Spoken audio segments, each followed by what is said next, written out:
First, we have. Are you guys talking amongst yourselves? Um, Danielle Pinnock, who plays Alberta.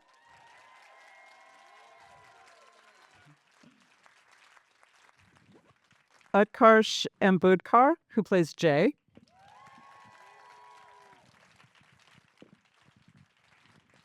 Joe Port, showrunner and executive producer. And Joe Wiseman, showrunner and executive producer. Hi, everybody. How are you? Thank you for coming to the historic Culver Theater on this Thursday night. Could have been doing anything else, but you came here, and we're very appreciative. First question.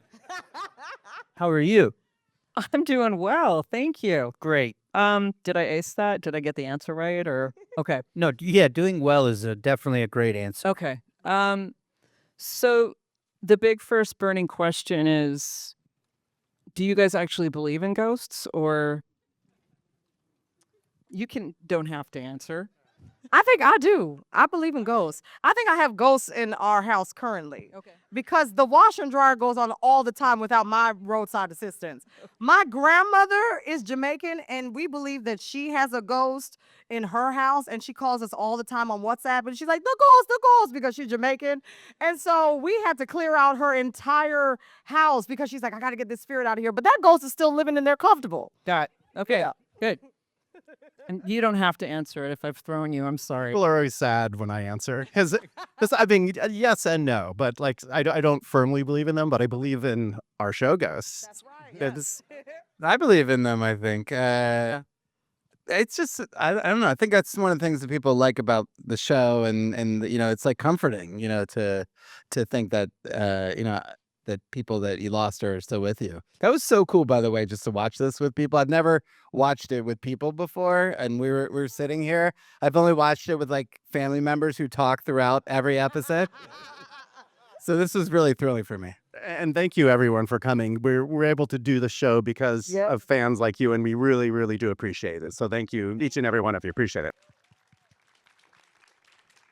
When you're in the room and people are watching it and you're hearing them laugh at different parts, are they laughing at the parts? Like, are there surprise parts where they laugh that like you didn't think, you know, that was the part, but the other part was? Oh yeah, all the time. Yeah, that was very interesting. Yeah, and some things are, you know, we edit it with the editor, and you get very used to things. So it's fun to watch and see things get big reactions. Conversely, there's also a couple times where you're like, oh, come on, that was obvious. But I'll take it. So with Jay, actually not, his soul did not end up in damnation. Was that a little disappointing? Were you looking forward to spending the season in hell, or were you okay with that decision? I'm glad that I mean, what am I supposed to say? Guys, you did an incredible job. Zero thoughts. It would have obviously been fun if the ghost had to go to hell to get Jay. I don't know that CBS would have been able to pay for such an endeavor. I think that would require so much VFX, but this is really fun. You know, I've said it before, and I'll say it every time we're at one of these. I love when Sam, Jay, and all of the ghosts are together against or for one common goal. Yeah. And in this episode, you see everyone working together. You see the real family dynamic, how much the characters love each other and sacrifice for one another constantly in order to save Jay, but also to defeat Elias. And, you know, and then ultimately how happy they all are to see Alberta and Pete smooch. Danielle Pinnock doing wonderful work in this episode, ladies and gentlemen. Heavy lifting, really making that heat believable with Richie Moriarty, who is not the hottest guy out there. Let's be honest. Richie, if you're watching, Here we go. pew pew. Now, well, I'm going to give you your flowers, Utkarsh, because literally watching you every day on set is truly a masterclass. I've been a fan of yours for so long, and even in season 5, I'm just still in awe of your work. And so, Well, especially that this coming episode. from an NAACP award winner is a big deal. But what I will say is thank you, Joe Porncho Wiseman, for making me a romantic lead. Okay. A beautiful plus size black woman on CBS kissing and having romance. Okay. Yeah, we're doing it big. And so it's nice. It really is. And I love Richie, and he's amazing. And they are such an unlikely couple, They I'll are. just say. Does anybody watch Love Island here? Thank you. Okay. Oh, we have Akila right here. One of our writers. Hey, Akila. We love you. So they are the Nick and Alandria, okay, of this season. It's the unlikely coupling. You know, they were in Casa Amor for a little bit, and they're like, you know, we're gonna go. We're gonna do this. They had a few chats, and so I'm really excited, more so excited to work with Richie as an actor, because every time I'm in a scene with him, I learn something different, and he's so Like how nuanced. hard it is and how you got to just step up. No, he's such a nuanced actor and so funny and an excellent improviser. And so I'm excited for the rest of the season with him. He's so great. Nice. And can I call you the two Joes? I'm sure they do. Okay. So going from season 4 to 5, there's like the big cliffhanger on 4, right? And did you know where you were going with 5 when you did that? Like, in other words, you know, is it something like, okay, we're going to end here and we've got to like figure out where we're going with this? What did you want to do? I mean, we had some ideas, but no, we didn't know exactly what we were going to do. So, our job when we came back was to sort of talk about it. And, as we were talking about this episode and the season ahead, you had mentioned sacrifice. That sort of emerged as kind of like the theme of the season and of this episode. And we started talking about, okay, what if a ghost sacrificed themselves to save Jay? Who would it be? How would that work? And we sort of kept talking it out and thought about interesting candidates and, okay, what happens after they sacrifice themselves? And it was just, so no, we did not know exactly what we wanted to do, but we had a couple ideas. Yeah, I think we wanted to resolve it quickly. We have a lot that we're hoping to do this season, and we wanted to just sort of have like a sort of action-packed episode, which is not normally something that we do. It's sort of a departure this episode, but I thought it was interesting, and we wanted to tie up the loose ends and free ourselves up to move on. Right. And with Jay, he's in the room and he's got this evolving relationship with the ghost, yet can't talk directly to them, can't see them. And it's become more and more involved as the seasons have gone on. How hard is that to do as an actor? The difficult thing is because a lot of Jay's existence obviously is in silence, truly. There's a lot of like prop work and behavior stuff that I'm doing to sort of just fill time, which then gets edited out. But no. So like the challenge is like when you're restarting scenes to sort of set up whatever's happening in the kitchen to sort of redo that. Physically, it can be tedious is the wrong word, but it's very specific. So with every angle and with every resetting of each scene, I'm the one who has to take the most time to be like, let me put the sugar back in the thing and put the coffee away. Me and Jamie, our props master, we're like this. We're constantly thinking about what to do while the ghosts are talking. We have our own little side creative conversation. But I mean, other than that, the hardest thing is not to ruin a scene laughing. I'm just like you guys. I get to watch them work constantly. So luckily, that same token, like the camera's not on me, so I can just be an audience member most of the time. And I've asked some of them, I'm like, can I look at you when you act, or does it throw you off? It throws off Rebecca, who plays Hetty. She's like, don't look at me. That tracks. Danielle doesn't care. She's like, I love when you look at me. So I'm just like, when the camera's not on me, I just pretend I'm in the scene too. And he also gives pitches too. He will. Secret pitches. Yeah, he'll be like, hey, I know the director said this, but try this just for me. And I'm like, literally. What? All the time. Because he's going to be directing an episode this season. be like, hey, I know I just said this, but try this instead. And they're never for CBS. They're usually like HBO ones. I'm like, I can't say that word here. I can't say it. Well, we try to have fun. We do. So can you talk? Okay. By the way, the episode that you just saw, mum's the word till it comes out on the 16th, if you can, so you don't like spoilers for the other people out there. But now, can we talk about spoilers? First off, you're directing. What is that like for you to do this? Are you in the episode and you're directing it? I don't know, honestly. Like it's a comedy and our writers are constantly working but we don't know what the episode will be yet.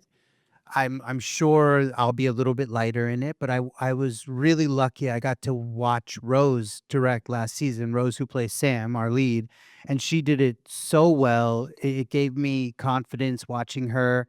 I've shadowed a few of our directors. We'll see what it is, but again, like we're 5 seasons in. Our crew is in Montreal. We've had 5 years together. We all want each other to succeed at the highest level. Obviously, having the opportunity to direct is like means a lot to me. Thanks, guys. I think I know at this point what the Joes are looking for in their cut and in their edit. Just balls to the wall, cursing, baby. So I know what they'll do. I'll do the exact opposite, and it's gonna go really, really well. No, I'm excited. I'm excited. I'm nervous. I'm scared. It's gonna go which is it's a good feeling. I like that moment before the leap. It feels really good to prepare and then sort of just go together.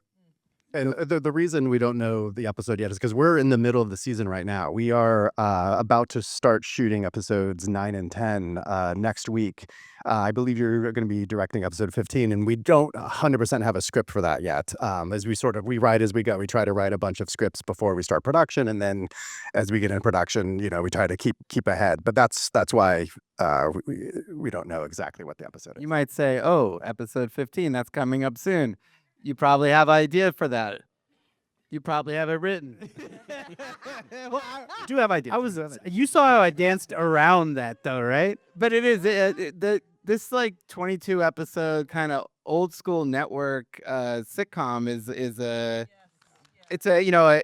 a rare beast these days, and we write. It's not like a show that has 8 episodes, and they write the whole thing before they shoot it, and we write as we go, and it's actually interesting though because we discover stuff and we meet guest actors that we respond to more and then they become more integral in the season, and it's kind of like a living document, and it's fun. Yeah. And you can do like side quests, like it's really fun to just do like one-off episodes. We're doing this holiday special now that we're about to start shooting. Halloween or Christmas? We did a Halloween, and you want to talk about that? Well, yeah, our Halloween episode, I think, is going to be the 3rd episode this year. And it's become a fun tradition. It's like early on, we were like, it's a supernatural comedy. It's called Ghosts. We have to go big on Halloween. So we always try to goose the supernatural. Oh, yeah. Halloween's a good one, guys. It's a fun one. It's a really good one. It turned out great. We won't say too much other than in the last year's Halloween episode, we saw that there was a mummy on the Woodstone estate, and that's going to play a big part this year. Oh, yes. Oh, wow. Mm-hmm. Yes. Brendan Fraser's coming. Yeah, I mean, I'm Rachel Weisz. Nah.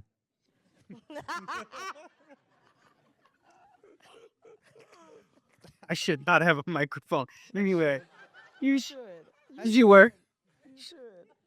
Akila's here, but we have a great writer's room who does incredible work. Thank you very much. And they know these characters so well, and specifically the actors. This is a huge cast, and to know each of our strengths and how to play to them is really cool. It makes our lives Yeah. a lot more fun, a lot easier. Yeah. Well, we were talking about this for just a minute before we came in here. The cast is so fantastic. this couldn't work without that cast. That cast True. is just like, and can you just talk a little bit about that? Because you've been together quite a while. Oh yeah, now. I feel like every day going to work feels like summer camp, and to be at that, have that same feeling at season 5 is a blessing, and we are all so incredibly grateful to still be on the air and to be picked up for 2 seasons. And so in a world where we have AI actors now named Tilly, which also kind of, I was like, Tilly, that kind of feels kind of, of all the names we could do, okay. Uh, I think Tilly knows that song Wade in the Water a little bit. But what I will say is that, I'm like, I never, first of all, I just have to go on this tangent real quick. Why aren't there AI actors? I just have to get into that. And also, why is this white AI actor named Tilly? We just got to rethink the name a bit. We got to rethink the name. Anyway, but we are so incredibly grateful. I think one of the most exciting things about this show is also the flashbacks that we get to experience. And I know this season, if I can tease, we will have some flashbacks this season. I think every young Yeah. white woman should sue Tilly for identity flaws. I literally was like, Yeah, she has my eyes. You stole my eyes, bro. Guys, get that your name junk. Tilly is taking me out. Real actors matter, okay?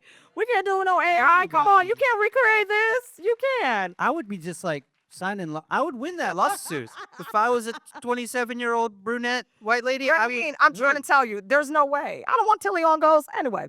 But what I will say is that I love doing the flashbacks, especially for Alberta in the 1920s, which was such a rich time period for African Americans, right? And the thing that I find so interesting is we can do a table read on Thursday. Maybe it's a Alberta A storyline. And every season, I've had to develop a new skill, which is so exciting because every single season, whether it's learning to tap, learning to sing, there's something very special coming up, which I won't divulge. But I've either been in some sort of school or working with some sort of coach, and something that Alberta may have learned, for 20 plus years, I got to learn in a weekend.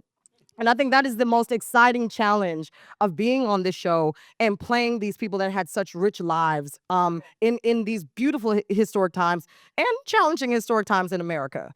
And so I think I'm just being able to play Alberta has just been such a dream, and to work with this cast. I feel like our good sis Alberta is like a hidden figure in her own right. Like we would be celebrating her for Black History Month, and so it's just the Joe and Joe Wiseman and all of our incredible writers. If I haven't said enough, thank you so much for giving me this gift of a character and getting to work with this incredible cast. It means everything to me.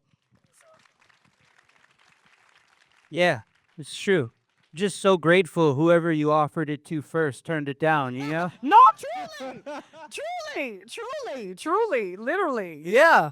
I mean, it's so rare you go to work every day with Yes. people that we lunch together every day around a big table.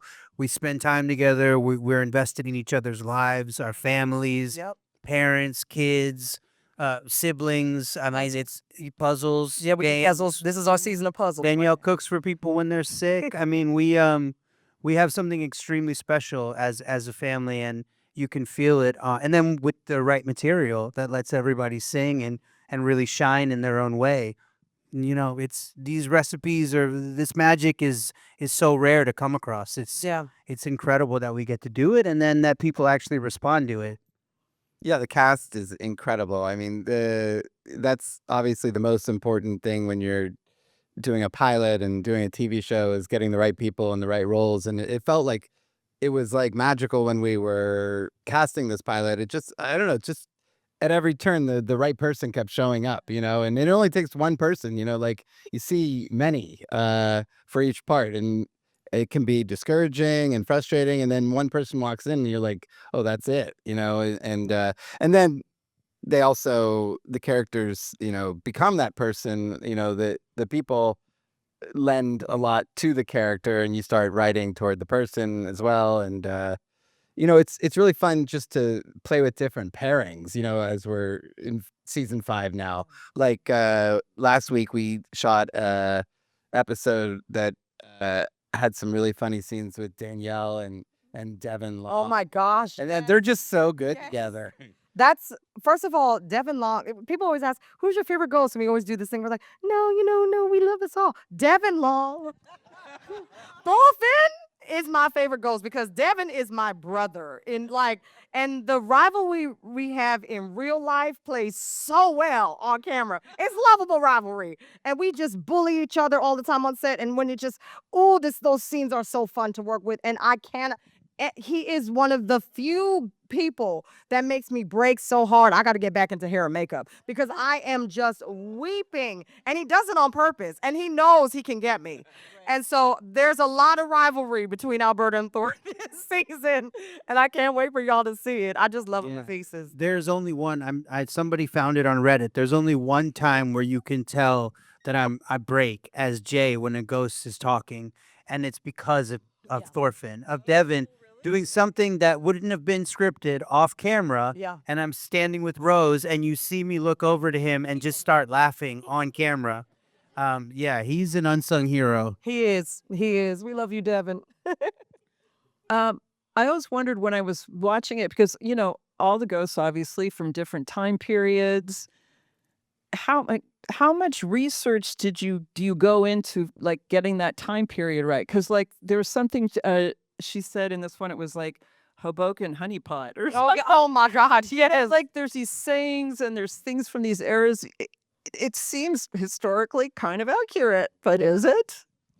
I would say for the most part, we strive to be accurate, and obviously some things you then use creative license and you exaggerate things and whatnot. But it's as we're researching storylines and characters and whatnot, we do a lot of like reading about that era and the people that lived in that time, and we figure the closer we can get to real and then make it funny, the better it's going to be.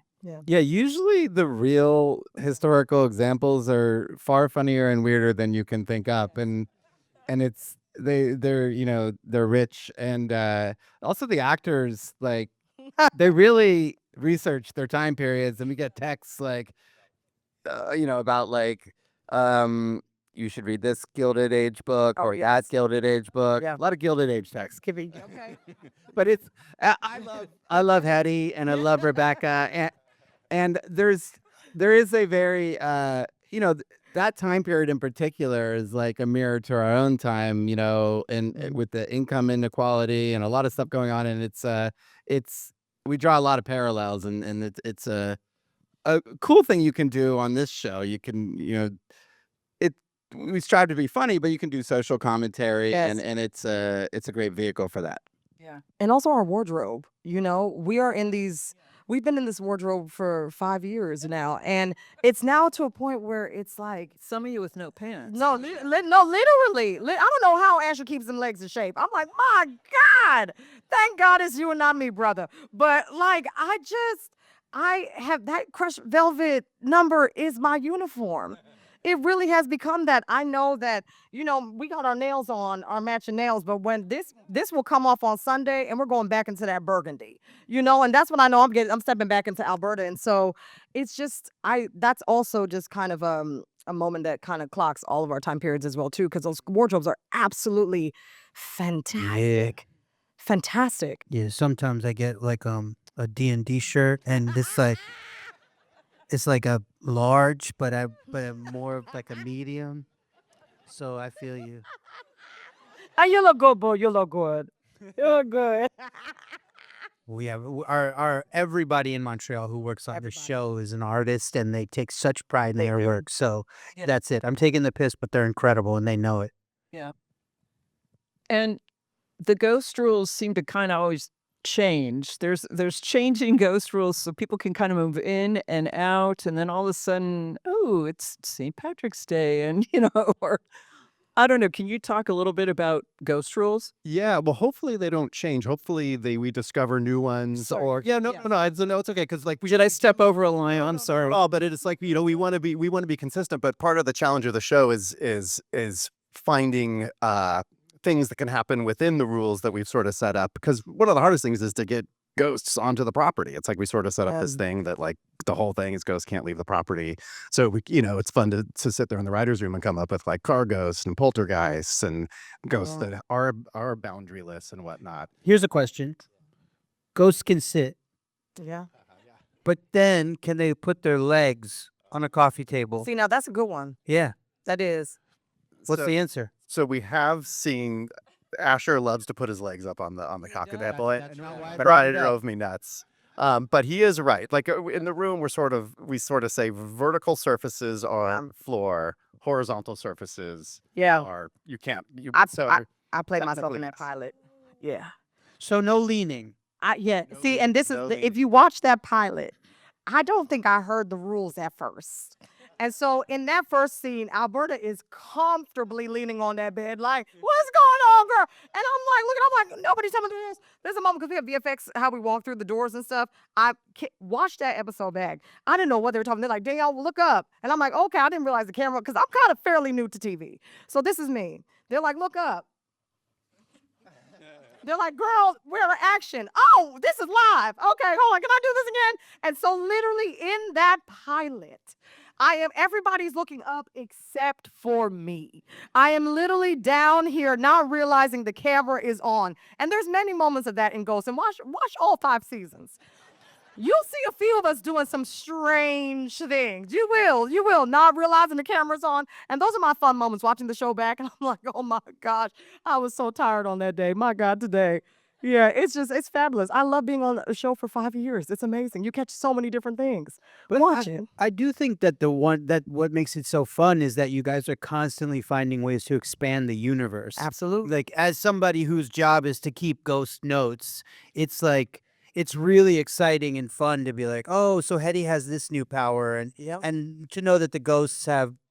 Are you guys all caught up to this season? Okay. So like to know that the ghosts have tiers, like Oh, the yes. levels. It's really Godlike powers. It's interesting how you find different ways, because we're like you said, we're sort of beholden to this home where only so few ghosts can arrive, but to be able to continue to expand the universe is what's really fun, the mythology of it. Yes. Yeah, that's one of the, and you think of the coroner cases, and they turn into stories. I remember early on, probably season 1 or 2, one of our writers, Trey Colmer, was sort of obsessed. He's like, what if a ghost fell in a hole? What would happen? You can't climb the wall.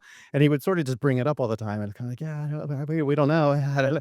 But then it turned into, we started talking about it, and it turned into this great episode, Holes Are Bad, where, Flower got trapped in the well, and we sort of then learned Hetty's backstory. So, like, little questions like that. Well, that eventually also lead to stuff. Yeah, and inconsistencies lead to stories too. Like, because we did an episode that he's talking about the vault in season 1, where we discovered there was this vault underneath and that's where Elias was found, the ghost of Elias in his own vault that he'd built to hide his riches.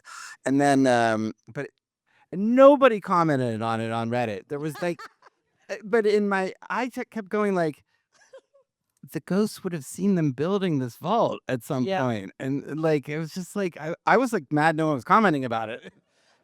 So then one guy did comment, and I was very happy. And then, so then in that Holes Are Bad episode, Trey had kept pitching the ghost fall in a hole for 3 years. Oh, wow. And we were like, yeah, ghosts fall in a hole. But then we were like, oh, maybe that's how they didn't know about the vault. They were in the hole. So, yeah. All right. I'm sorry. Go ahead. So now you can respond to your comment on Reddit and you clear it up. They did it. But the thing I also find interesting is how maybe just one-off lines can become episodes as well, too. There's something coming up about Alberta's hat. And I won't share too much, but there was a line last season where Alberta just very quickly says, y'all think Alberta's my real name? And then she kind of dives back in. And so you may see a little bit of that this season as well. All right. We've run out of time. I wanted to talk about the cholera basement because it's like my favorite part. But we've run out of time. Thank you so much. Thank you, everyone. So much. Thank you. Thank you.